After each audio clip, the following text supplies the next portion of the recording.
may paraan ng pagbibigay sa lumang kasunduan. Hindi na ito bagay sa atin na nabubuhay sa bagong kasunduan. Ang bagay sa atin, hindi na po yung pagbibigay ayon sa kautusan, kundi pagbibigay ayon sa biyaya ng Panginoon. Amen po?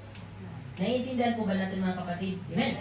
So, kapag nagiging tampulan ng mga pagtatalo madalas ang isyu tungkol po sa pagbibigay sapagkat marami pa rin pong mga simbahan, even mga pastor, na ang kanilang pagtuturo ng pagbibigay ay hinahango sa lumang kasunduan, which is hindi appropriate sa panahon natin ngayon.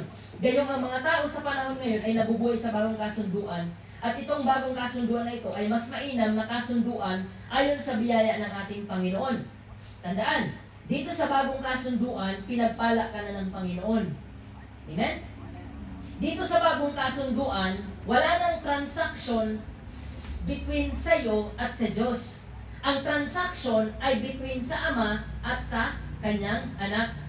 Tapos na ang transaction na ito mga kapatid. Napagkasunduan na nila at kung ikaw ay na kay Kristo, wala kang magagawa kundi lasapin ang pagpapala ng Diyos kay Kristo. Amen po?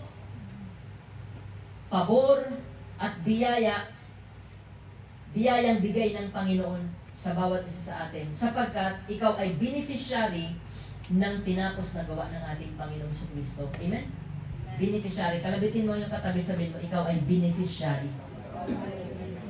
Sino dito ang mayroong benefits na re-receive sa government? Mga senior.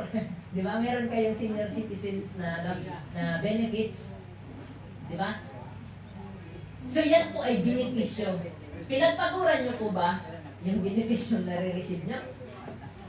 Ha? Hindi, di ba?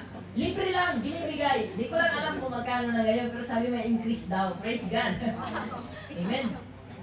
Pero mga kapatid, pag sinabing benefits, hindi mo yun pinagpaguran. Libreng tinatanggap at nai-enjoy ng bawat isa. Ganun po sa ilalim ng bagong kasunduan. Tayo po mga beneficiaryo ng kasunduan ng ama at ng anak, ito po ay hindi natin pinagsumikapan, hindi natin pinagtrabahuan dahil mayroong nagtrabaho para sa atin dito.